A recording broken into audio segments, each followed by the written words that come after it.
Muy buenas tardes a todos. Bienvenidos al conversatorio sobre organizaciones internacionales y pandemia.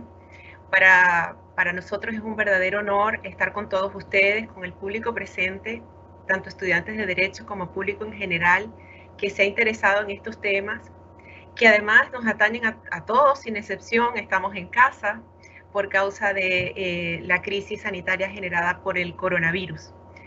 En nombre de la Facultad de Derecho, del Instituto de Investigaciones de Derecho y el Centro de Regulación y Consumo de la Universidad Autónoma de Chile, le damos primero nuestro agradecimiento y le damos la bienvenida a este conversatorio que promete realmente la tarde-noche el día de hoy. Mi nombre es Ivette Esis, soy investigadora y profesora de la casa y me corresponde el día de hoy ser moderadora y también ponente, junto con dos distinguidos colegas a quienes quiero presentar esta tarde. Tenemos en primer lugar a María Angélica Benavides. María Angélica es abogada y licenciada en Derecho por la Pontificia Universidad Católica de Chile y tiene un diploma en Derecho Europeo y además es doctora en Derecho por la Universidad de Saar en Alemania. Y en la actualidad es la directora de investigación y profesora de Derecho Internacional Público por la Universidad Finisterre. Además tenemos a nuestro colega Raúl Campuzano, que es abogado por la Universidad de Chile, máster en Derecho por la Universidad de Leiden y máster en Arts en la Universidad de Notre Dame en Estados Unidos. Es profesor y director de posgrados en la Universidad del Desarrollo y les doy a ambos la más cordial bienvenida. Muchísimas gracias por estar con nosotros el día de hoy.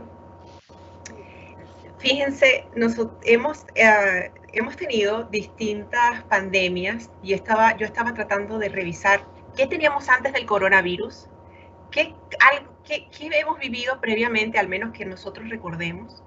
Y en esa revisión que estuve haciendo me encontré con cuando la crisis del H1N1, no sé si lo recordarán, la crisis con el ébola y mucho más reciente la crisis con el Zika, el famoso Zika virus que también afectó a muchas personas. Y aquí debo confesar que a mí también. Yo también padecí de Zika virus. ¡Oh, wow! Exactamente. Y además me contagié de una forma lo más tonto que ustedes se pueden imaginar, pero bueno, me contagié. El punto es que hoy día nos está afectando un nuevo virus que aparentemente comenzó en China, en un mercado, bueno, hay muchas teorías sobre eso, en la ciudad de Wuhan, y el punto es que hoy día está buena parte del mundo confinado por causa de la crisis sanitaria que esto ha creado. Escuchamos en los medios de comunicación distintas noticias respecto a cuál es la labor que está haciendo la OMS, la Organización Mundial de la Salud, qué están haciendo también otros organismos respecto a no solamente la atención propiamente de la pandemia, sino también de las crisis y la situación económica que esto ha generado. Entonces comienzo, porque esto quiero comentar a nuestro distinguido público que nuestra idea es hacer un conversatorio sobre estos temas. Vamos a desmitificar ciertas cosas que a veces escuchamos en los medios de comunicación y vamos entonces a entender realmente cuál es la realidad y dónde estamos realmente parados frente a este tema. Entonces le pregunto a mis distinguidos invitados la noche de hoy, ¿qué consideran ustedes que es una organización internacional? ¿Qué opinan sobre eso? Vamos a comenzar de lo general y luego vamos a lo particular. A ver, si me permite mi distinguido colega Raúl, la organización internacional, y esto un poco bien general, como un contexto, diría yo, la organización internacional es hija de una sociedad, es un sujeto que es parte de un tipo de sociedad. Y las sociedades internacionales actuales entonces están impregnadas de este tipo de sociedad internacional que tenemos. Y la sociedad internacional que tenemos es una sociedad internacional que sufrió un tremendo cambio después de la Segunda Guerra Mundial, ¿cierto? Con una intención, con una aspiración de universalidad, pero paradójicamente a la vez también con grandes e importantes cuotas de soberanía de los estados. La verdad es que lo que se abrió después de la Segunda Guerra Mundial, más allá de la prohibición del uso de la fuerza, fue una apertura a la cooperación en ciertos temas, que los estados ya no podían abarcar solos, y para eso estaban los instrumentos de derecho internacional, dentro de los cuales están las organizaciones internacionales. Y las organizaciones internacionales son sujetos, es decir, participan de la sociedad internacional como un sujeto activo, pero no tienen más competencias que las que los estados les han entregado. Y los estados les han entregado competencias en este marco de cooperación, pero no de supranacionalidad. Por lo tanto, las competencias de las organizaciones son más bien limitadas. Esa es mi perspectiva aproximada, más allá de lo que después podamos nosotros identificar, y ahí yo había puesto algunas ideas acá para poder conversarlas con Raúl, con Ivette y con los que nos están observando, cómo este sistema internacional dentro del cual están estas organizaciones que no son supranacionales y tienen las menguadas competencias que los estados les atribuyen, cómo está este sistema quizás está no en crisis, pero sí debe ser objeto de revisión. Yo tengo la impresión que estamos a puertas de cambios epocales, como lo fue en su momento la Segunda Guerra Mundial. Yo creo que este es un momento en el que se comienza a abrir una época de cambio de paradigma, no solo por el COVID, que nos ha afectado a todos, sino yo creo que por el medio ambiente. Estamos frente a una época en la cual se nos van a demandar cooperaciones más estrechas de las que la sociedad internacional actual puede responder. Eso para comenzar. Eso es lo que te podría decir que es una organización, es un sujeto que actúa dentro de ciertas competencias, y estas competencias no son muchas, no son supranacionales, no entran a definir aspectos de política o derecho nacional. Eso. En esa misma línea, continuando con lo señalado por Angélica, hay un par de cosas que quisiera subrayar en esta materia, y tal vez la central, y para ello debiéramos irnos a lo normativo. Las organizaciones internacionales son definidas jurídicamente en la Convención de Viena sobre Derecho a los Tratados del año 69, del siglo pasado, y son definidas como organizaciones intergubernamentales. Y yo creo que esta definición es tremendamente importante porque, como decía Angélica hace un momento, las organizaciones internacionales, y así tiene que entenderse, y así es la definición legal y así es la práctica, son organizaciones formadas por estados. Los estados conforman las organizaciones internacionales. Los estados deciden colaborar, cooperar y coordinarse a través de organizaciones internacionales. Entonces, es muy importante que comprendamos todos que las organizaciones internacionales no son entes ajenos, aparte o independiente de los estados, no están frente a los estados, no existe la dicotomía Chile por un lado y las organizaciones internacionales por la otra, sino que las organizaciones internacionales son lo que los estados, que son quienes constituyen a las organizaciones internacionales, quieren que sea. Es más, los órganos de decisión, los más altos órganos de decisión de las distintas organizaciones internacionales pasan por la voluntad de los estados, normalmente de acuerdo con los estatutos de cada organización, que son distintos.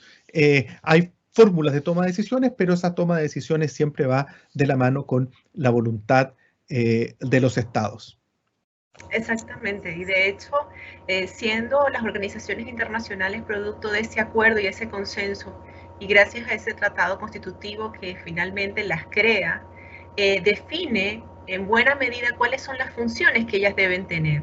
De hecho, en los distintos medios de comunicación estamos viendo cómo se está exigiendo a la Organización Mundial de la Salud, por ser, digamos, como que la organización internacional central en este tema de la pandemia, el tratamiento de la pandemia, quizás le estamos exigiendo más o le estamos exigiendo menos.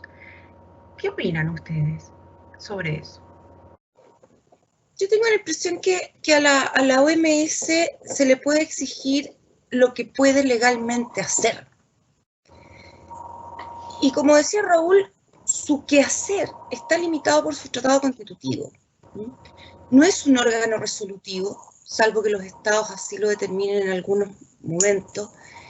No es un órgano que esté habilitado para tomar decisiones por los estados, es decir, no es una organización que pueda definir cómo, en el caso de la pandemia ahora, cómo se gestiona la pandemia en cada uno de los estados. Ella hace recomendaciones. Y estas recomendaciones son eso, son pautas que los estados, de acuerdo a su situación concreta, seguirán o no seguirán. Incluso es tan así que nosotros hemos visto algunas recomendaciones que se han visto por momentos de alguna manera contradictorias de la misma OMS. El uso de mascarilla, no el uso de mascarilla, que una medida, después la otra medida, que el confinamiento, ahora se habla que el confinamiento y la no realización de las clases presenciales podría llegar a ser también una tragedia generacional, ¿cierto? Y eso hay que evaluarlo. Entonces, es una sociedad, es una organización a la que no le podemos pedir más de lo que puede hacer. Y lo único que puede hacer es darnos recomendaciones y cada estado verá si las toma o no. Ahora, ¿qué es lo que sí es llamativo en esta pandemia? Que de alguna manera se ha mirado a la OMS con las ansias, con la esperanza de que tuviese algún tipo de recomendación, de resolución más sólida, más estable. Yo creo que eso obedece un poco a la participación de la sociedad civil, más que de los estados. Y ese es un punto que también está cambiando la sociedad internacional actual. ¿En qué medida la sociedad civil recibe, no es la receptora de lo que diga la OMS, las recomendaciones de la OMS son para los estados, pero las organizaciones civiles están ahí? Entonces se está produciendo en la sociedad internacional algo que es muy interesante de observar. Los estados recogen la recomendación de la OMS y ven si la toman o no, ¿cierto? Y por otro lado está la sociedad civil muy fuerte, muy globalizada, y que de alguna manera mira a una organización más allá de su estado con la esperanza de que se tomen las medidas adecuadas, como si por ser la OMS tuviese que tomar alguna medida adecuada. No tiene por qué, se equivocan también, igual que los estados. ¿Qué le podemos entonces pedir a la OMS? Lo que está haciendo, recomendaciones, en las cuales puede ir para adelante, puede ir para atrás, puede equivocarse y puede ser contradictoria. Más allá de eso, la OMS no está facultada para hacer. En esa misma línea, me gustaría poner contexto.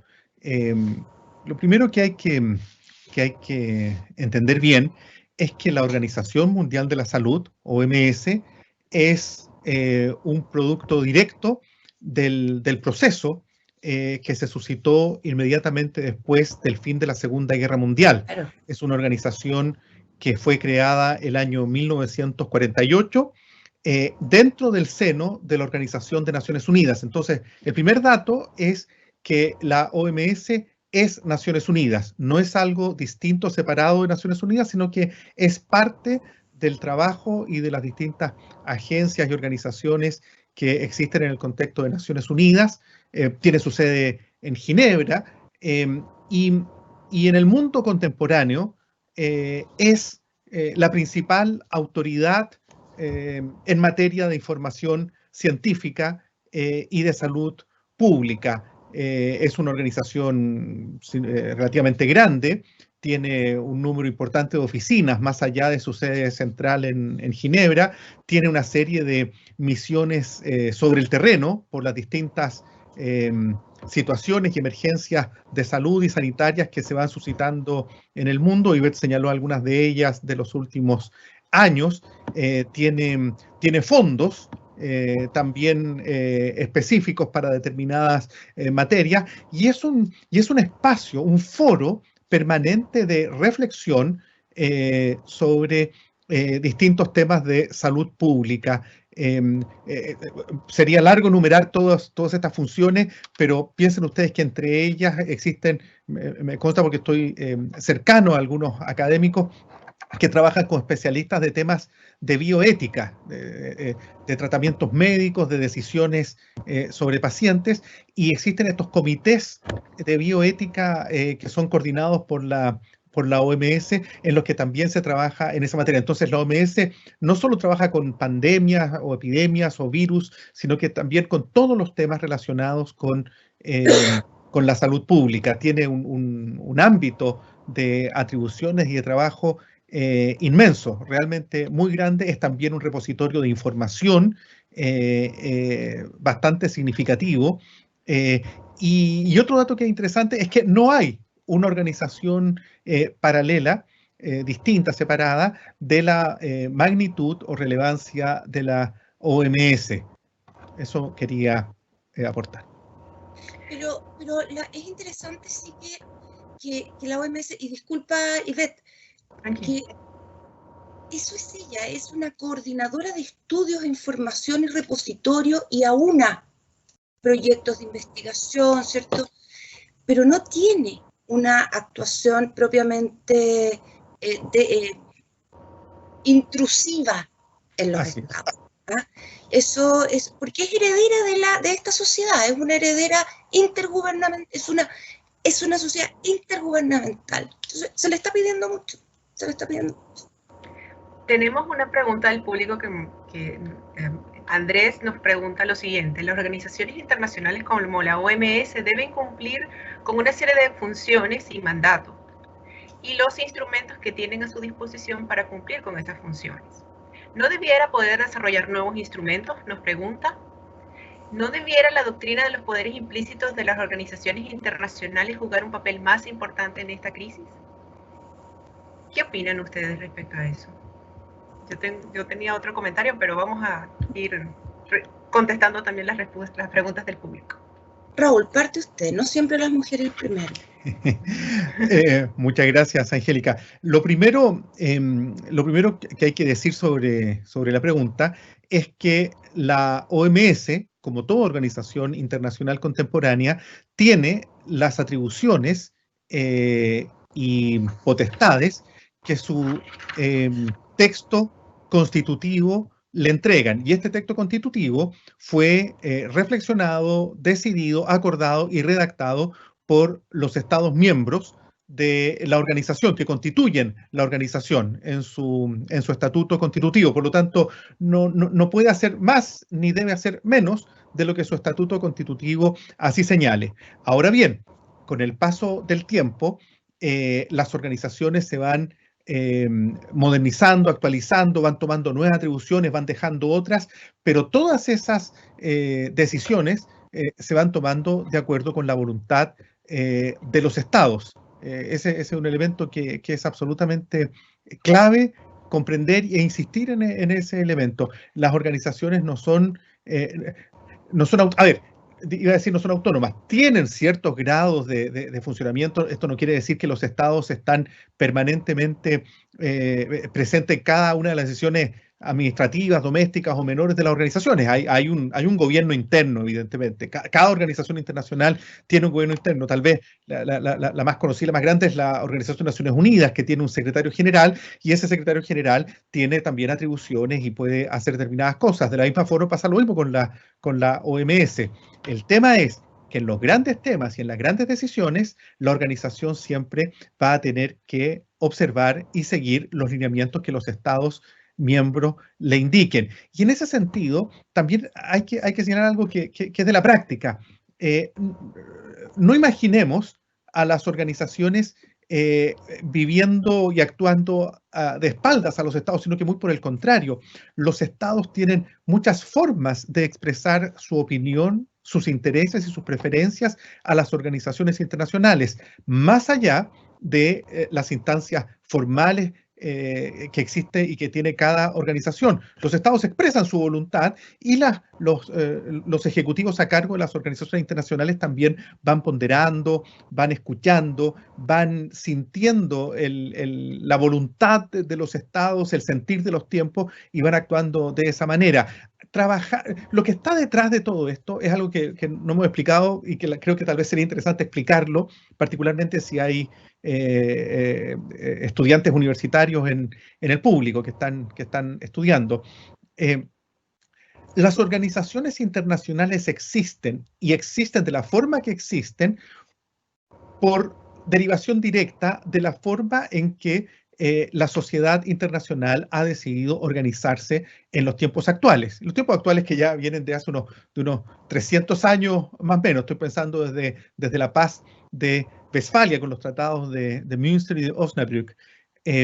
Porque no siempre la forma de organización de la comunidad internacional fue a través de Estados-nación, que es el sistema contemporáneo. Hemos tenido periodos de imperios, hemos tenido periodos de feudos, hemos tenido periodos de reinos, de principados, etc. O sea, hay mucha diversidad a lo largo de la historia de la humanidad de la forma en que nos hemos organizado internacionalmente. Pero en el día de hoy, y desde hace ya, como digo, algunos siglos, la forma en que la comunidad internacional se organiza es a través de Estados-nación.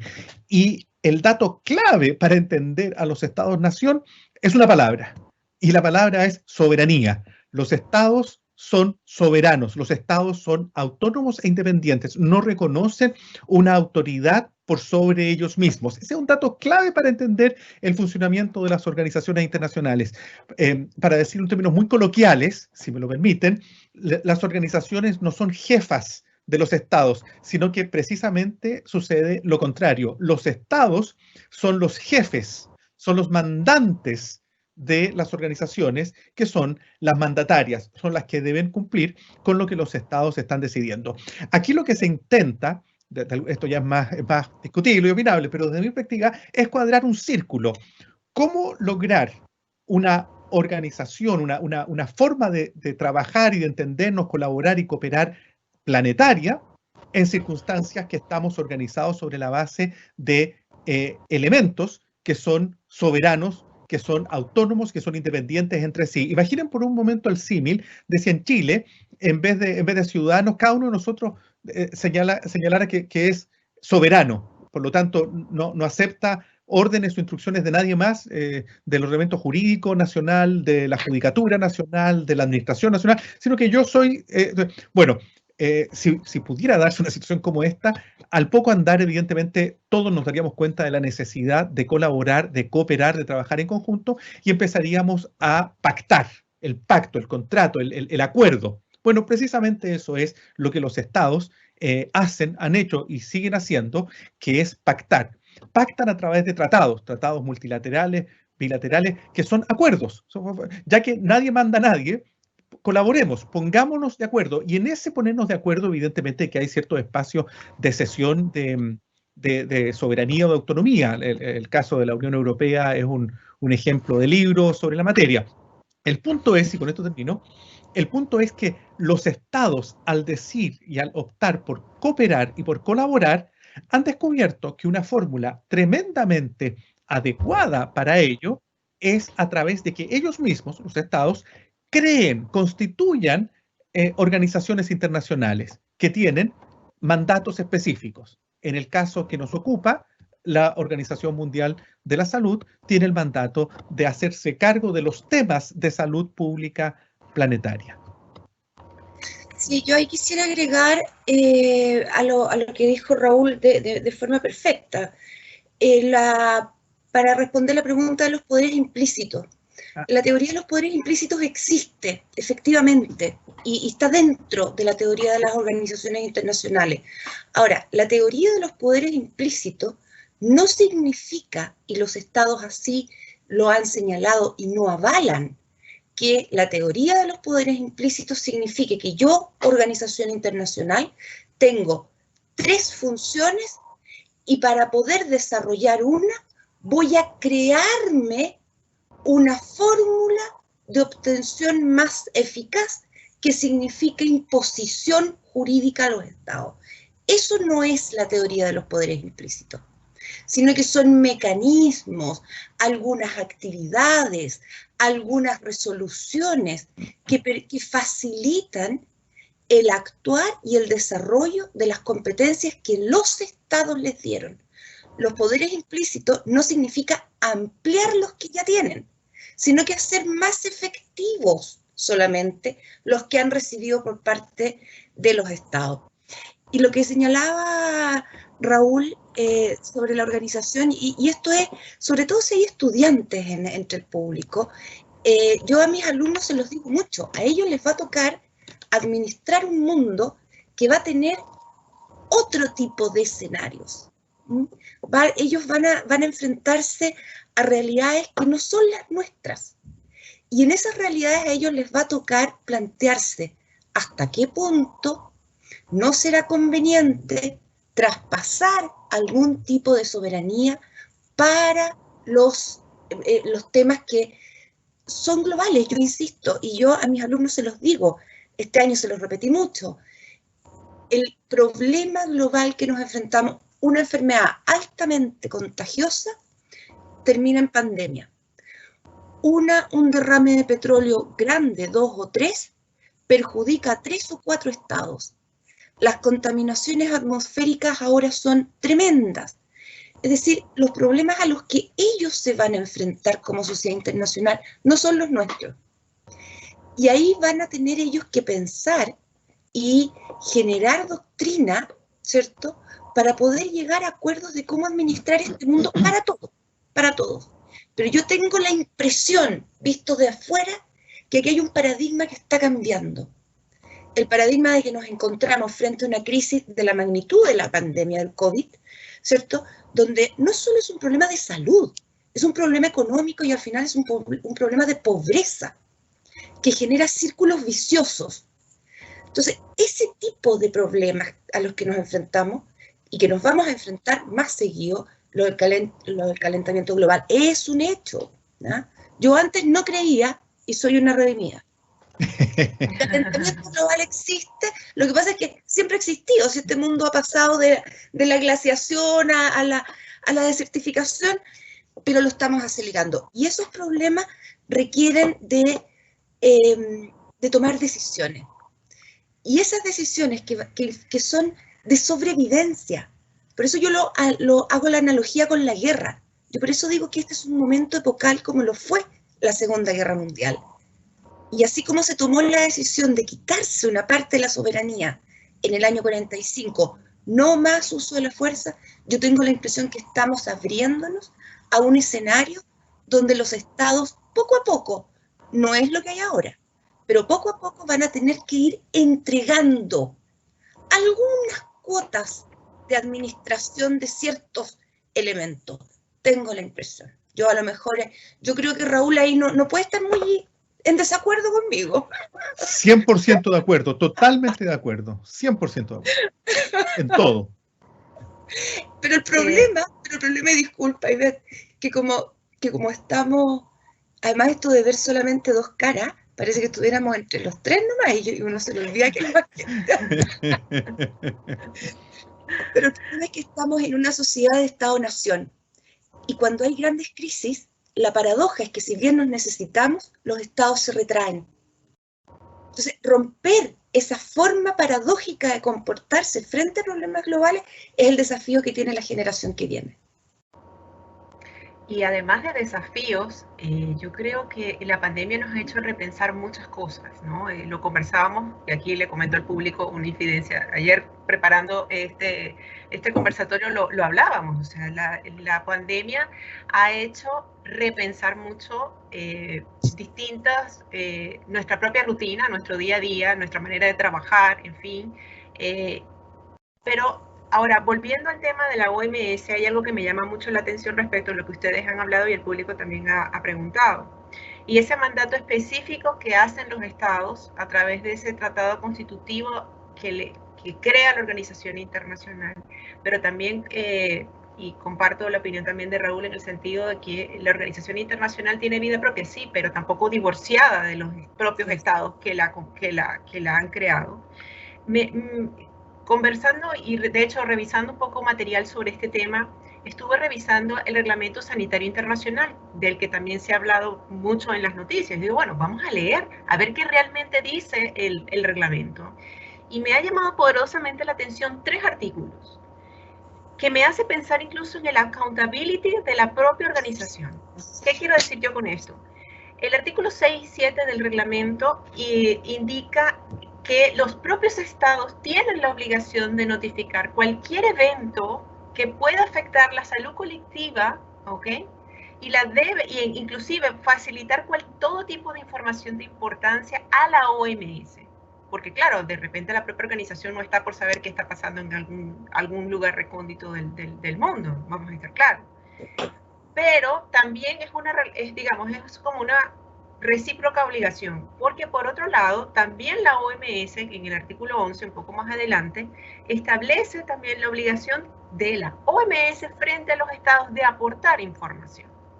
Entonces, realmente aquí ¿está fallando la OMS o están fallando los propios estados en esta sinergia que, bueno, se ha ido construyendo, lógicamente? A ver, tampoco podemos decir que todo ha sido malo, pero nos ha costado mucho llegar a una especie de sinergia. A ver, no será perfecta, lógico, porque esto es una situación inédita, pero ¿será que aquí hay una especie de corresponsabilidad tal vez de China de no haber notificado, tal como dice el reglamento, a la OMS respecto a lo que estaba pasando? O quizás la OMS es también responsable por no haber divulgado a tiempo lo que estaba sucediendo. ¿Qué opinan ustedes sobre eso? Raúl, para dividir aquí nuestro conversatorio. Yo creo que aquí no ha fallado nadie. Yo creo que no ha fallado la OMS y que tampoco han fallado los estados. Yo creo que muy por el contrario, los logros a los que hemos llegado son inéditos. Si uno piensa, a lo largo de la historia de la humanidad, ha habido un número importante, significativo, de situaciones similares y mucho más serias incluso de la que estamos viviendo ahora.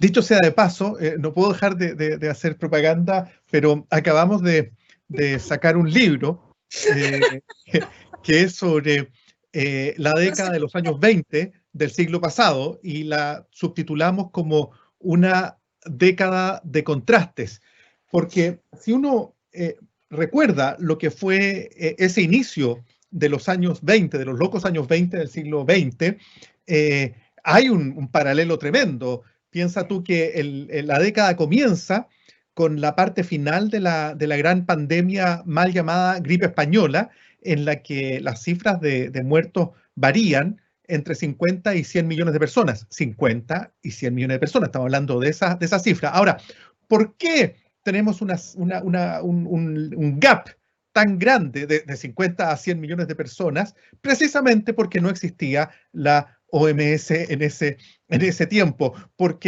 y son 100 años, no estamos hablando de 500 o 1000 años. 100 años atrás no teníamos una organización como la OMS y por lo tanto la información con la que contábamos era muchísimo menor. De hecho, se llama gripe española por un error también.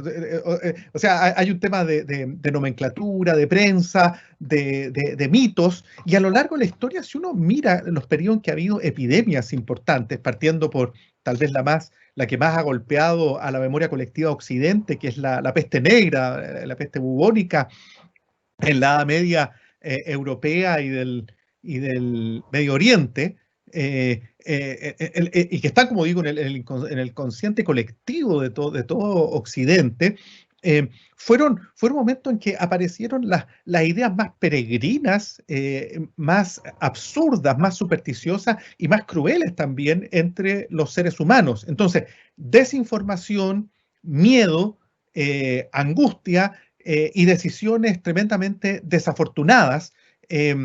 Hemos caminado un largo trecho desde esos tiempos. Y conecto entonces la peste negra de la Edad Media con la gripe española del 1919 y 20, para mostrar cómo estamos avanzando. Esto tiene que ver con un estilo, con una aproximación de ver el vaso mitad lleno más que el vaso mitad vacío. Es evidente que tenemos muchísimo más que avanzar y que mejorar, pero me parece tremendamente erróneo e incluso injusto no ver la parte de medio lleno del vaso, del trabajo enorme que se está realizando actualmente. No sé si será posible darme un par de minutos más en esta respuesta, porque quisiera... Sí, porque yo discrepo, así que trata de fundamentarla. Súper. Yo creo que si uno mira actualmente lo que se está haciendo, es tremendo. Hay una organización, especie como de hijito de la OMS para nuestra región, que se llama la OPS, o Organización Panamericana de la Salud, que es la OMS regional, y que está haciendo un trabajo tremendo también para abordar y enfrentar esta pandemia que estamos viviendo. Pero si uno mira solamente, y ahí me gustaría que me permitieran mirar algunas de las organizaciones y agencias de Naciones Unidas, uno comienza a entender cómo hemos avanzado en la historia. Quiero partir con la UNESCO, por ejemplo, que está realizando un trabajo tremendamente interesante a propósito de minimizar, un trabajo con los países para minimizar los efectos de la interrupción de los servicios educativos, especialmente en los países más vulnerables. Este tema de la suspensión de clases o por lo menos presenciales, cómo se puede llevar la educación online, etcétera. El Banco Mundial, también un órgano de Naciones Unidas, está colaborando, está haciendo trabajos para acelerar la respuesta internacional y ayudas financieras a distintos países a que gestionen esta emergencia de salud global. La Agencia de Naciones Unidas para la Infancia, la UNICEF, está ofreciendo recursos a los medios de comunicación, está apoyando a padres y profesores en la medida que se va contando con nueva información. El Fondo de Naciones Unidas para la Población, por ejemplo, que es la Agencia de Naciones Unidas encargada de la salud y sexual y reproductiva, también está haciendo trabajo de la relación entre coronavirus y embarazo. Hay una agencia de Naciones Unidas relacionada con el HIV, que también tiene un trabajo tremendamente interesante de la relación con el coronavirus. El Programa de Naciones Unidas para el Desarrollo, por ejemplo, está trabajando en la propagación en formas para frenar la propagación de la pandemia, ayudar a los más desfavorecidos. Tiene estas prioridades como apoyar la respuesta de salud, incluida la adquisición y el suministro de productos de salud esenciales, fortalecer el manejo, la respuesta a la crisis, abordar impactos sociales y económicos críticos. Las misiones de mantenimiento de paz, los conocidos cascos azules, que en realidad son celestes, pero bueno, se llaman cascos azules, están realizando en todo este periodo de cuarentenas y de distanciamiento social. Ellos allí están, se mantienen en los distintos lugares del mundo donde están realizando sus misiones de mantenimiento de paz, porque que haya pandemia no quiere decir que los demás conflictos de la humanidad se detengan, se mantienen ahí, y las fuerzas de paz están trabajando. María Angélica mencionaba el tema del cambio climático, el tema, las sequías que estamos viviendo en Chile y otros países. O sea, hay una serie. ONU Mujeres, por ejemplo, está haciendo todo un trabajo para incluir la perspectiva de género en la respuesta al COVID-19. La Organización para la Alimentación y la Agricultura de Naciones Unidas, la FAO, está colaborando estrechamente con la OMS y también con la Organización Mundial de Sanidad Animal para ayudar a los miembros, a los países miembros y a la comunidad científica en general a identificar posibles animales huéspedes de este virus y así reducir el contagio en los seres humanos. El Fondo Monetario Internacional está dando apoyo financiero, asistencia para el desarrollo a países en las situaciones de emergencia que se están viviendo ahora.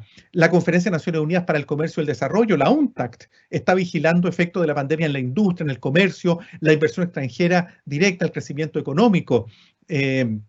La ACNUR, la Agencia de Naciones Unidas para los Refugiados. Oye, a veces nos olvidamos, pero el tema de los refugiados, y también la OIM, la Organización Internacional para las Migraciones, todas son agencias de Naciones Unidas, refugiados y migraciones, están trabajando de una manera realmente loable en estos grupos que son tan vulnerables, los refugiados y los migrantes.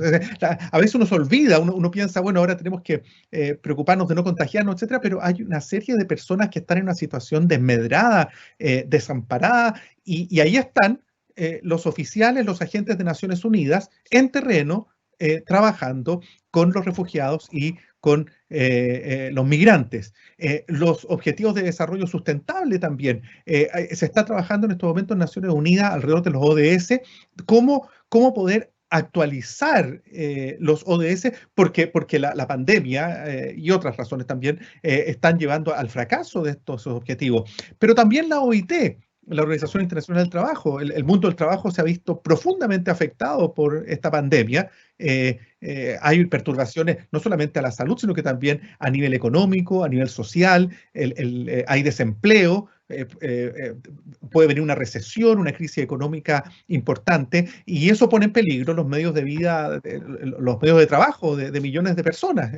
Y por eso entonces la OIT también está trabajando en esta materia. La OMI, la Organización Marítima Internacional, ustedes saben que representa aproximadamente más o menos el 80% del transporte mundial de mercancía en todo el planeta Tierra. Entonces la pregunta es, ¿qué pasa si, especialmente países que hoy día la globalización nos ha hecho tremendamente dependientes del comercio internacional? ¿Qué pasa si esas líneas de distribución se detienen? El desastre que significaría en esa materia. Bueno, la OMI está trabajando o sea, hay gente de Naciones Unidas que está trabajando para que esas líneas de distribución no se detengan y los productos puedan seguir llegando a las distintas a los distintos destinos y a las personas que lo necesitan. También la Fundación de Naciones Unidas ha creado un fondo de solidaridad para apoyar a la OMS y a todos sus asociados, sus miembros, en un esfuerzo realmente masivo para ayudar a los distintos países, particularmente a los más necesitados. Aquí, y con esto termino, y voy a volver a este tema en algún momento después, si es posible, pero esta idea del sálvese quien pueda. O sea, hay quien en la angustia, la desesperación, el miedo, ha gritado sálvese quien pueda. Bueno, Naciones Unidas y las agencias de Naciones Unidas, y entre ellas la OMS, rechazan ese sálvese quien pueda y están levantando las banderas de la colaboración internacional, la cooperación internacional, el trabajo conjunto y el preocuparnos por los más desamparados, por los más necesitados en el mundo hoy. Antes de darle la palabra a María Angélica, quiero invitar a nuestro público a hacer las preguntas. Ya tenemos dos aquí, luego de la intervención de María Angélica las voy a formular, pero también quiero comentarles que tenemos una encuesta de satisfacción para que la puedan contestar. Ya tienen allí público el link, simplemente hacen clic y les pedimos por favor que la contesten y así para nuestros respaldos, que les agradecemos mucho que puedan compartir con nosotros su valoración respecto a este evento. María Angélica, te cedo la palabra. Frente a tu pregunta, yo no quiero pecar ni de amarga, ni de optimista. Quiero tratar de ser realista. Y eso me aleja de la perspectiva de Raúl. Tu pregunta es, ¿en qué medida la OMS y los estados, ¿cierto?, que la componen, tienen algún grado de corresponsabilidad en que esto quizás se haya salido un poco de lo esperado? Porque habrían rumores de falta de información, ¿cierto? Hay algo pasó. Yo no sé si hay responsabilidad china, si hay responsabilidad de la OMS. Tengo entendido que hay una suerte de investigación que se abrió, ¿cierto? Que incluso países europeos la pidieron, sin salirse ellos. Por supuesto, Estados Unidos se salió, pero retiró los fondos, digamos, pero los europeos no. Lo que sí hicieron fue pedir una investigación. Yo creo que hay que dar el beneficio de la duda, y de la duda negativa. Es decir, yo creo que es posible que algo haya habido. Es posible que China, por suerte yo no tengo ningún cargo diplomático ni aspiro a tener, no puedo hablar de un profesor y tiene libertad de opinión. Yo la verdad es que esperaría esa investigación, porque si uno habla de la OMS, uno habla, y aquí me vuelvo a reiterar cuando comenzamos a conversar, uno habla de la sociedad que tienes.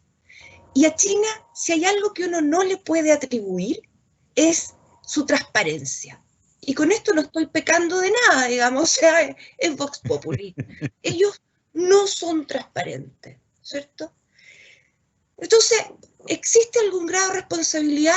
Yo, conmigo misma, tiendo a ser más realista. No sé. Y habrá que esperar esa investigación. Ahora, si esa investigación llegase a concluir hipotéticamente que hubo una falta de transparencia, que yo creo que eso no va a pasar, si como hay falta de transparencia en el inicio, también la va a haber después en el procedimiento, si no nos engañemos, ¿no? Pero imaginemos en el hipotético caso, eso no conduciría a nada, porque las sanciones no están establecidas, porque ese deber de reciprocidad entre los estados y la organización, como tú lo nombrabas en el reglamento, no tiene asociada una sanción. ¿Y por qué? Porque la OMS es hija del año 48, donde la sociedad era distinta a como es ahora en sus ansias de transparencia y trabajo conjunto. Entonces, yo no sé. Y si es que saliese hipotéticamente positivo que hubo ahí un problema de transparencia en la información que China o entregó, o la que entregó la OMS, si es que China se la entregó entera, yo diría que estaríamos en presencia de un escenario muy prototípico de lo que es nuestro sistema de organización internacional actual.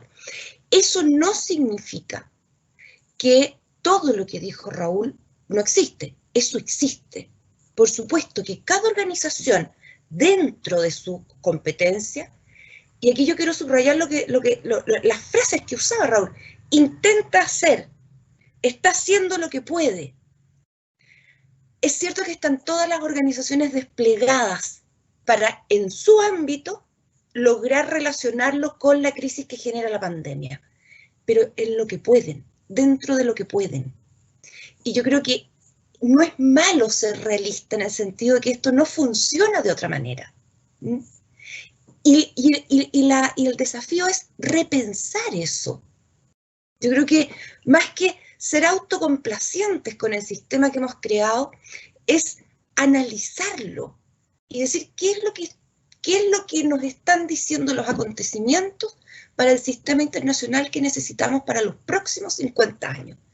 Y yo creo que ahí el diagnóstico es un diagnóstico del año 50.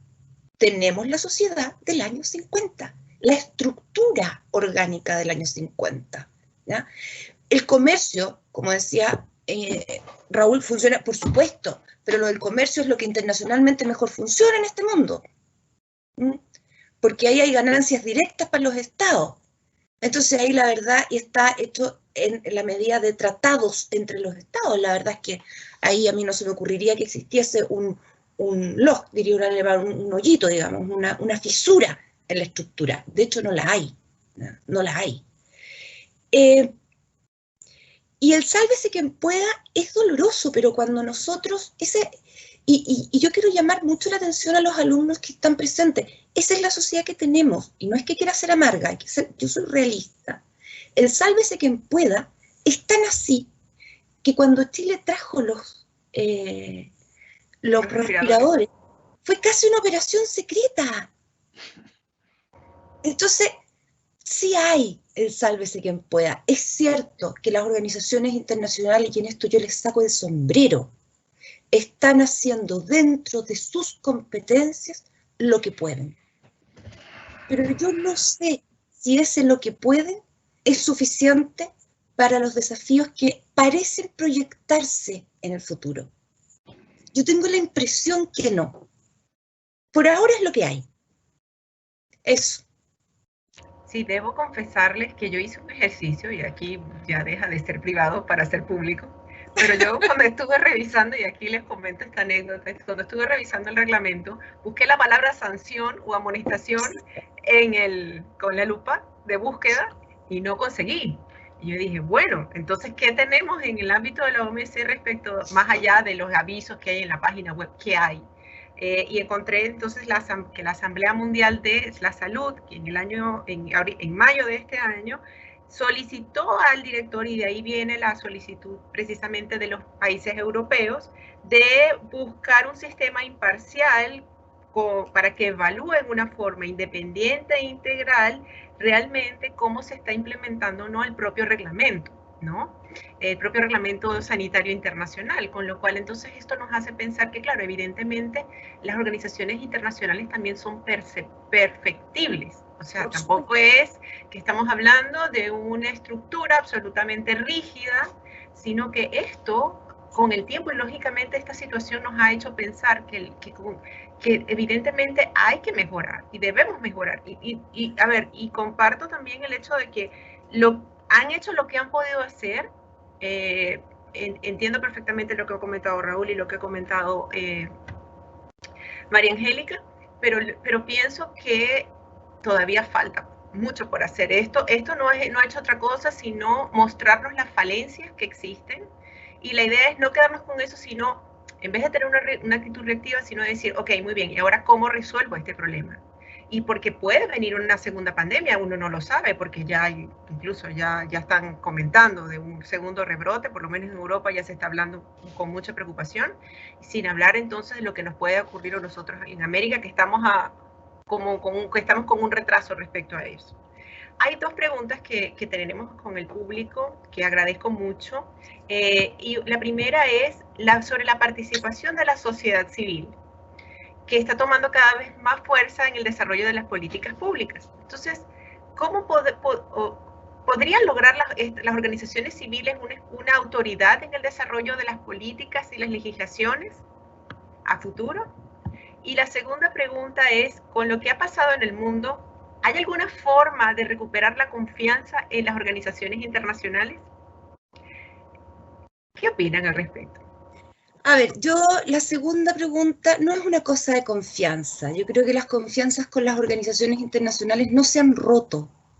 Ellas han hecho aquello para lo cual están mandatadas.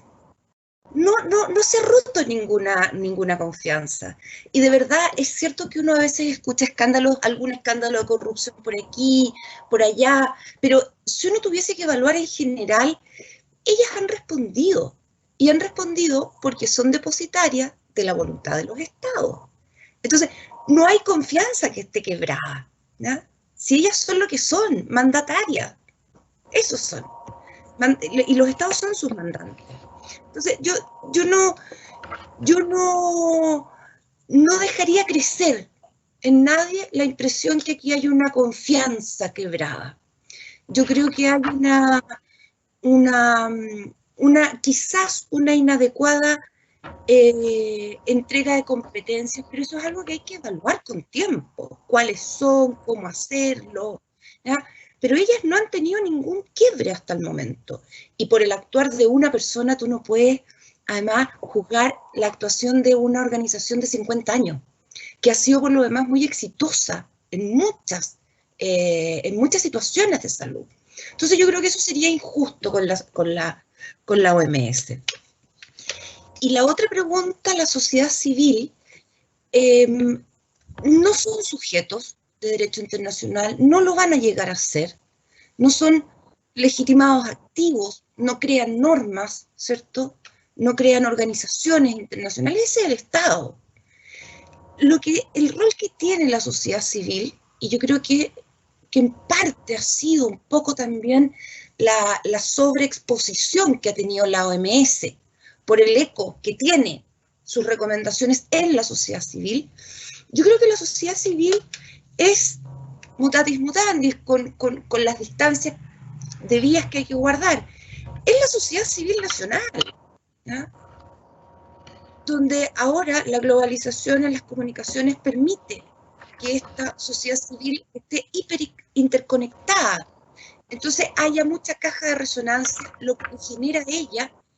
Yo no quiero hablar de un poder fáctico, no lo es, pero sí es la depositaria de una vivencia que los estados y las organizaciones están comenzando a tomar en cuenta. Y yo creo que eso es sano. Que van a llegar a ser, no creo, lo dudo. Pero es un actor, no es un sujeto, es un actor de la sociedad internacional. Eso. Raúl. A mí me gustaría hacer una imagen juntando las dos preguntas. Y la imagen es la siguiente. Cuando suceden situaciones terribles como las que estamos viviendo ahora con la pandemia del COVID-19. Perdón. Y y muchas otras, solo para mantenernos en el ámbito de epidemias de salud, cuando veo las epidemias que han surgido en algunos lugares de África con el ébola, por ejemplo, o en el este asiático con el SARS, o las distintas epidemias de los últimos tiempos, la imagen que veo es precisamente a oficiales de la OMS y a miembros de organizaciones de la sociedad civil trabajando en terreno, ayudando, colaborando con los gobiernos nacionales que a veces se ven sobrepasados en estas materias. Los invito a que googleen y miren imágenes en los outbreaks de epidemias en los distintos lugares del mundo, y lo que van a ver es una cantidad enorme de médicos, paramédicos y colaboradores de estas organizaciones internacionales, que son las gubernamentales como la OMS, y de organizaciones no formales, como son las ONGs, organizaciones no gubernamentales internacionales, algunas tan prestigiosas y conocidas como Médecins Sans Frontières o Médicos Sin Fronteras, que son para mí ejemplo de generosidad, de eficacia y de compromiso con los más necesitados y con los más desamparados. Y yo creo que solo con esa imagen uno puede determinar dónde tiene su corazón. Y como es una imagen, y estamos en la libertad de los conversatorios, en el otro extremo lo que yo veo son personas tuiteando a través de Twitter qué malo lo está haciendo la OMS. Entonces hay un desbalance fuerte y nuevamente es el vaso medio lleno o el vaso medio vacío. El ámbito en el que trabajo más y en el que leo más es el de la ecología y el medio ambiente. Y tengo certeza de que debe pasar lo mismo en el ámbito de la salud, pero en el ámbito del medio ambiente, el trabajo, el aporte que hacen las organizaciones no gubernamentales internacionales para vivir en un mejor entorno es inmenso, es tremendo. La sociedad organizada es una de las herramientas más potentes, más fuertes y más eficaces de la vida contemporánea. Y tiene que ver además con otra cosa que creo que es tremendamente importante subrayar y promover entre nosotros en Chile, que es la asociatividad. Esto es, no mirar al gobierno, a los gobiernos, no mirar a la OMS, a las organizaciones, sino que los ciudadanos organizados autónomamente para abordar los desafíos del mundo contemporáneo. O sea, creo que también es posible, y creo que eso da una vuelta completa a las preguntas que estamos analizando ahora, en el sentido bueno, es como parafraseando mutatis mutandi al presidente Kennedy, deja de preguntarte qué puede hacer tu gobierno por ti y tu país por ti, y empieza a preguntarte qué puedes hacer tú por tu país. Y la respuesta inmediata es asóciate. Asóciate. Vivimos en una sociedad en que es posible asociarse a través de grupos de interés, sean ambientales, sean sociales, sean de salud. La sociedad organizada, asociada, está transformando a este planeta. No es anti-gobiernos ni anti-organizaciones internacionales, sino que es en paralelo, van de la mano. De hecho, allá en el terreno donde la gente se está muriendo, uno observa a los voluntarios de organizaciones no gubernamentales trabajando codo a codo con los oficiales y funcionarios de organizaciones internacionales como la OMS. Y ese trabajo me llena de esperanza.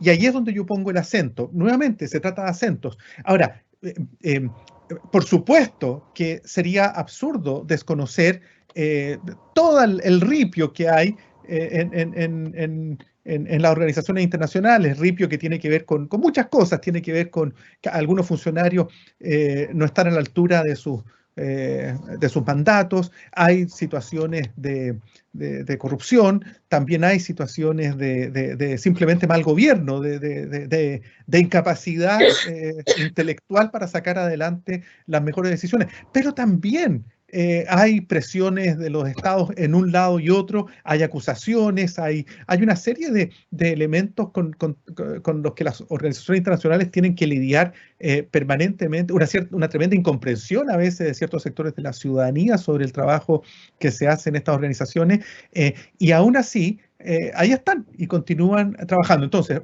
para cerrar esta respuesta, juntando las dos preguntas que se han hecho, yo creo que el trabajo mancomunado, mano a mano, hombro a hombro, que están haciendo decenas de miles de personas de la sociedad civil a través de organizaciones no gubernamentales, que es la forma en que se organiza la sociedad civil. Todos nosotros podemos organizarnos a través de este tipo de organizaciones, y lo que están haciendo las organizaciones internacionales formales, gubernamentales como la OMS, es el camino hacia adelante, y evidente que tenemos que mejorar, pero también es cierto que los desafíos son tremendos, no es fácil abordar y resolver desafíos como la pandemia que estamos viviendo actualmente. Solo si me puedo alargar unos pocos segundos, quiero también hacer un parafraseo o una comparación con algo que alguna vez dijo Robert McNamara, que fue el ministro de Defensa de Estados Unidos en la época de Vietnam, en una entrevista muy importante que le hizo el periodista documentalista Ellis Morris, y que en el fondo le critica un poco de las decisiones que se tomaron, y McNamara, el hombre más detestado de la historia, sin lugar a dudas, responde con algo que lo encontré tremendamente sabio, y que después se convirtió en el título del documental de Ellis Morris, y habla de fog of war, o la niebla de la guerra. Entonces él dice, mira, lo que pasa es que hoy día, en retrospectiva, años después, uno mira a Vietnam y es re fácil decir los errores, etc. Pero cuando tú estás en una situación de combate, cuando tú estás en tu barco y no sabes si te están torpedeando o no te están torpedeando, si ese bote que se ve ahí son amigos, son enemigos, son neutrales, uno toma una serie de decisiones sobre la marcha, porque no había más información, no había mejor información. Y cuando se hacen los análisis y los juicios a posteriori, la niebla del momento ya se disipó, entonces ahora se ve con claridad, pero el momento de las cosas es tremendamente nebuloso. Para llevarlo a lo nuestro, piensen ustedes cómo nosotros como sociedad aquí en Chile, el gobierno en Chile, pero también la sociedad civil, hemos ido cambiando de opinión sobre muchas cosas. Trata de acordarte cómo pensábamos de esto en el verano. El virus ya estaba dando vuelta por el planeta, y en el verano en Chile, hasta donde yo recuerdo, no había nadie que estuviera preocupándose por esta materia. Trata de recordar cómo pensábamos en marzo, no hace 10 años, este marzo, cuáles eran nuestros análisis. Se pensaba, mira, en un par de semanas, cómo cambió para abril, junio, y cómo todavía hoy a finales de agosto, todavía no tenemos claridad absoluta o consenso nacional de cuáles son las fórmulas que debiéramos desarrollar hacia adelante. En 10 años, en 20 años, cuando las personas de ese momento miren hacia atrás el año 2020, probablemente van a decir, mira qué tontos fueron en esto, qué negligentes fueron en esto otro, pero eso va a suceder porque en 20 años más la niebla del momento se va a haber disipado. Y hoy día estamos en una situación de niebla. Y mientras exista la niebla, eso no es excusa para no actuar. Tenemos que actuar porque hay gente que se muere y se está muriendo. Y no podemos dejar para 10 años más tomar decisiones. Ahora, si esas decisiones, con el paso del tiempo, va a tener un juicio duro de la posteridad, es un riesgo que hay que tomar, porque la alternativa es retirarse de la acción y dejar de hacer la inacción. Y la inacción es una prima cercana de la muerte. Y lo que la OMS está haciendo es rehusar esa posibilidad de retirarse, es seguir actuando con la información que se tiene de la mejor manera posible. Por supuesto que, y está bien que se hagan investigaciones y todo eso, pero pensar a priori que los chinos ocultan información, que la OMS no hace su trabajo, o sea, también hay algo ahí de querer juzgar con la claridad de la posteridad momentos en que hubo que tomar decisiones en medio de la niebla. Bien, muchísimas gracias a ambos. De hecho, tengo, para complementar también una última cuestión, estoy completamente de acuerdo, pero fíjense que la misma sociedad de padres, hablando de qué podemos nosotros hacer como individuos frente al hecho de una eventual vuelta a clases por parte de niños y adolescentes, las mismas sociedades de padres también se están organizando. O sea, digamos que esto no es un evento totalmente aislado o lejano a nosotros. O sea, en cada colegio hay una sociedad de padres y de representantes que está buscando la manera de llegar a un acuerdo y que incluso en la medida de lo posible, porque en cada país la situación ha sido completamente diferente, cada gobierno en cada estado ha manejado las cosas desde un punto de vista totalmente distinto, pero aquellas autoridades que han sido bastante más abiertas a la opinión de la sociedad civil, pues sí han escuchado la opinión de los padres y representantes para llegar a un acuerdo.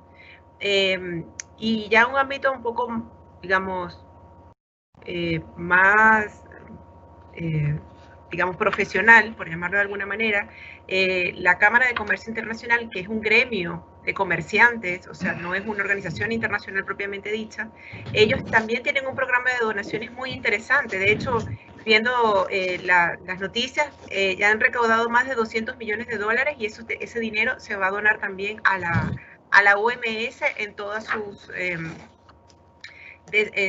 sus sedes alrededor del mundo.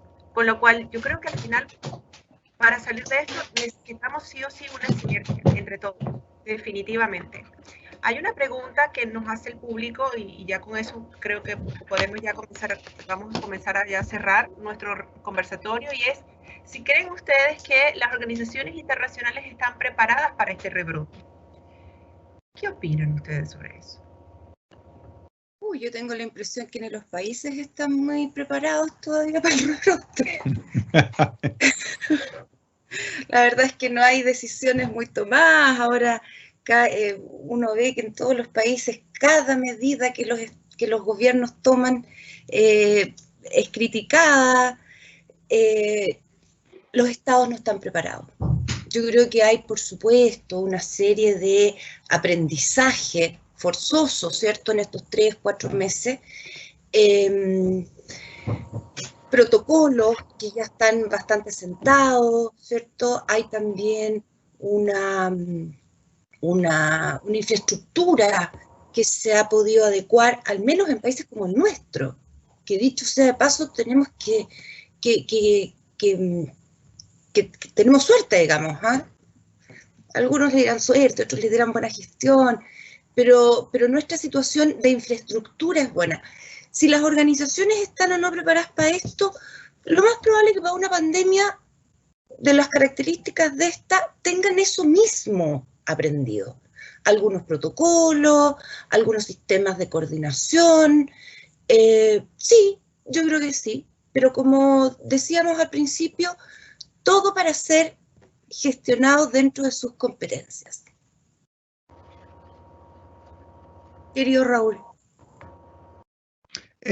Comparto plenamente lo que dice Angélica en este sentido. Es exactamente así. Bien. No tenemos otra pregunta del público, con lo cual yo pienso que ya podemos cerrar. Pero no quisiera hacerlo sin unas palabras finales, creo, de cada uno de nosotros que hemos estado aquí conversando la tarde-noche, el día de hoy, sobre este tema. ¿Cómo ven ustedes el futuro?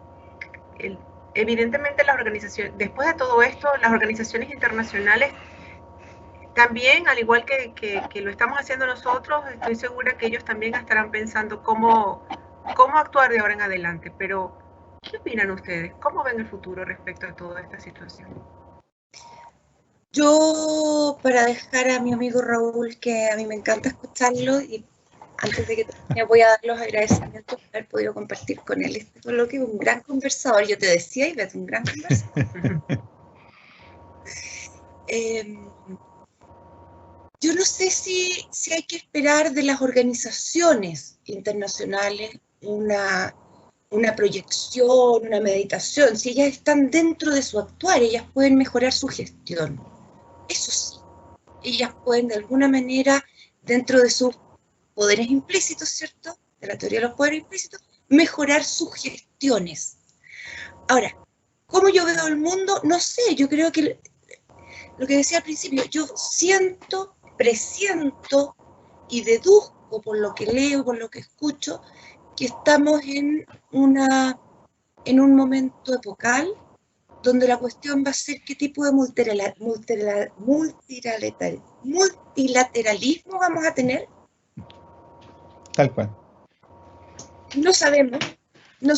A lo mejor no hay que tirar los dardos a lo universal. A lo mejor hay que empezar a ser más efectivos en lo regional, con aquellos con los cuales nosotros podemos trabajar además a largo plazo, que es un problema en nuestra región, ¿cierto?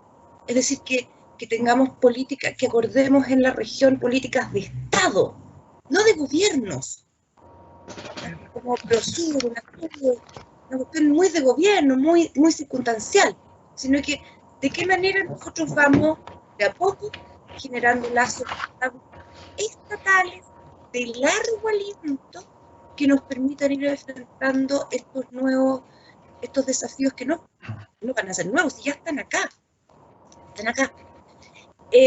Quizás esa es la solución primaria, mirar para el lado, al vecino, al que está un poquito más allá.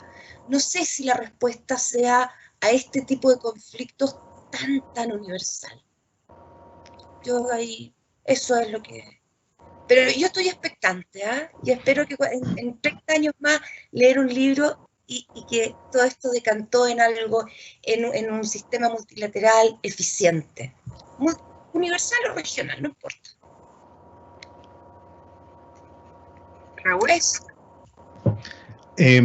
Yo creo que lo que estamos haciendo acá es tremendamente importante, qué es lo que los ciudadanos tenemos que hacer, qué es lo que la academia tiene que hacer, y por eso quiero partir felicitando a la Universidad Autónoma y a la profesora Ivette Esis por haber liderado este conversatorio.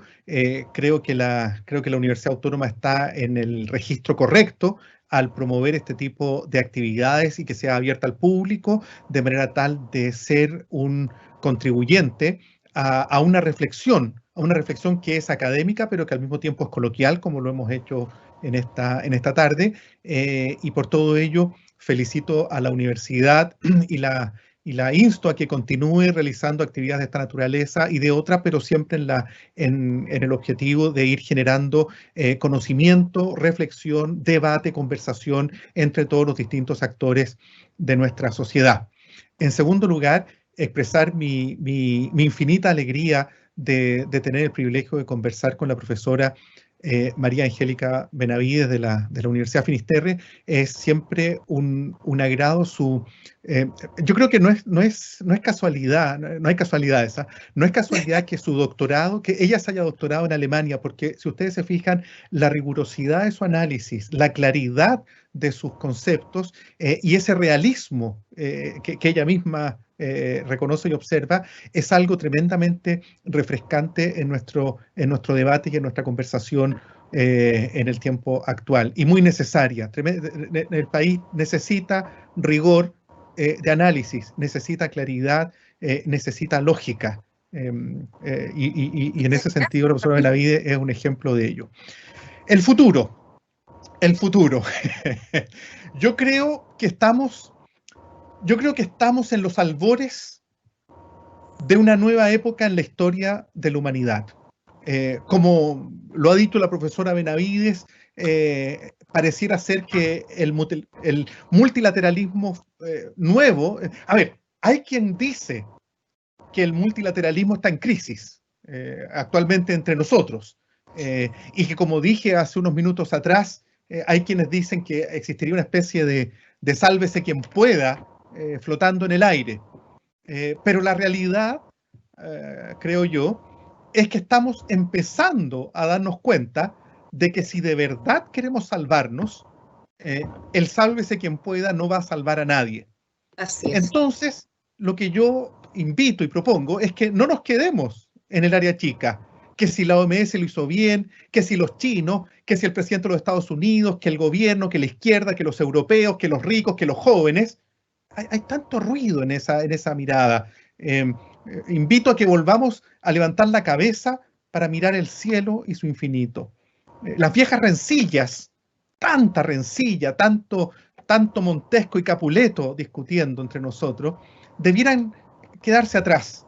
Las reglas del juego parece que ya no sirven más, ya que al parecer el juego entero es el que está cambiando. Y todos tenemos algo que aportar en este nuevo escenario. Podríamos partir, sugiero, con una nueva actitud. Tema de actitud.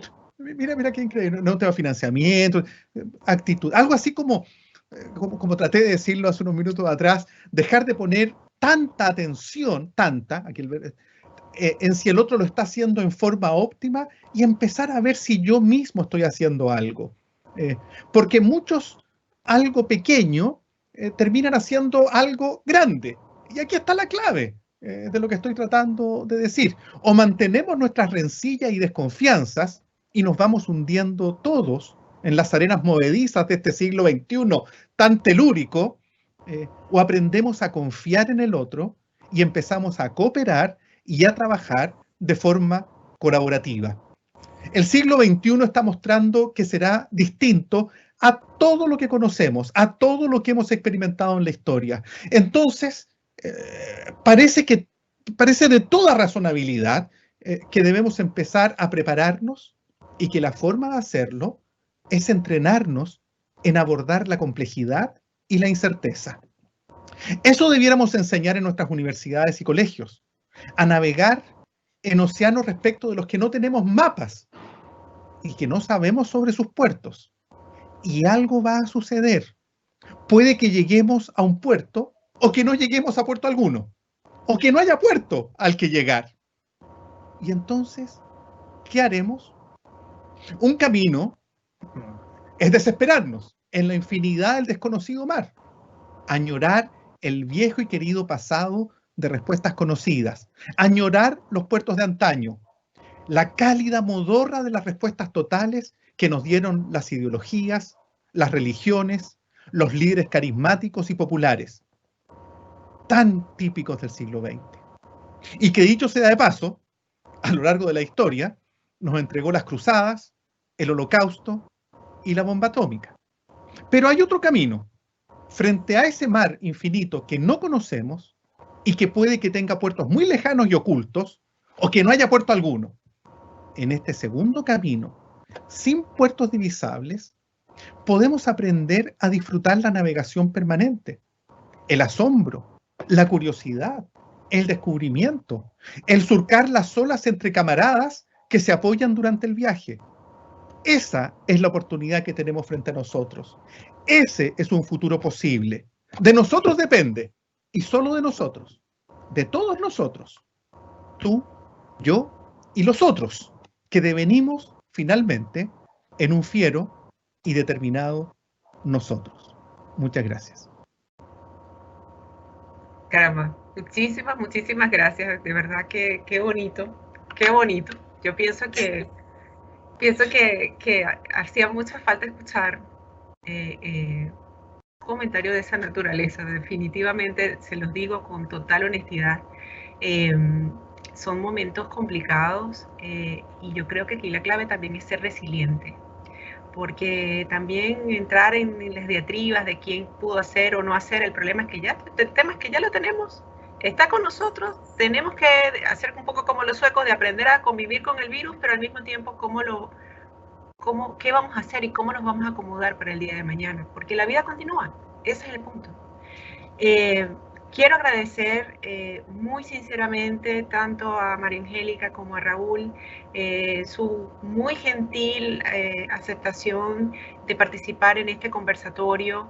El público habrá visto, nosotros decidimos no hacer, digamos, grandes exposiciones, sino conversar, vamos a compartir ideas. O sea, yo creo que este es el momento de poner sobre la mesa muchas reflexiones a lo largo de todos estos meses, digamos, de cuarentena, de encierro y tal, pero también nos ha puesto también a pensar respecto a nuestro futuro, nuestro presente y nuestro futuro. Con lo cual estoy inmensamente agradecida en nombre de la Universidad Autónoma de Chile, de la Facultad de Derecho, del Instituto de Investigaciones del Derecho y el Centro de Regulación y Consumo. Estoy muy agradecida por su presencia el día de hoy, por este conversatorio que me ha encantado. Y ya para finalizar, quiero darle un último minuto a María Angélica, si quiere comentar algo, ya para cerrar entonces la noche de hoy. Muy poquito, no voy a empañar con mis palabras lo que acabamos de escuchar de Raúl. Decir que agradezco la invitación, Ivette, agradezco haber estado compartiendo este rato con Raúl en la conversación, contigo y con aquellos que estuvieron mirando y mandaron sus preguntas. Decirte que me encantó el formato. Esto de no tener no venir con lo que uno quiere decir para ir a defender solo lo que... Y uno habla 15 minutos, después un diálogo que más o menos... No, esto fue una conversación, lo hablamos ayer, ¿cierto? Correcto. Y me gustó mucho el formato y están haciendo cosas interesantes. Los felicito. Y ojalá que los alumnos de ustedes aprovechen estas instancias. Después no hay muy pocas cuando uno ya se pone a trabajar. Los que trabajan en no academia, digamos. Hay pocas. Y que lo disfruten, lo aprovechen, se aprende mucho. Se puede criticar. Sí. No, muchas gracias y de verdad, para los alumnos que nos están mirando, yo les insisto, de ellos va a depender. Eso, muchas gracias. No, gracias a ti. Raúl, unos minutitos, ¿quieres decir algo más o cuéntame? Estamos listos. Felicitaciones. Muchísimas gracias a ambos por sus palabras. Muy agradecida nuevamente por su presencia la tarde-noche de hoy. Y con esto entonces nos despedimos. Agradecemos a nuestro público habernos acompañado, estudiantes de Derecho y público en general que sé que se inscribieron para estar con nosotros. Recuerden llenar el link con la encuesta y no digo un adiós, sino hasta pronto. Muchísimas gracias. Muchas gracias, Ivette. Chao. Chao, chao.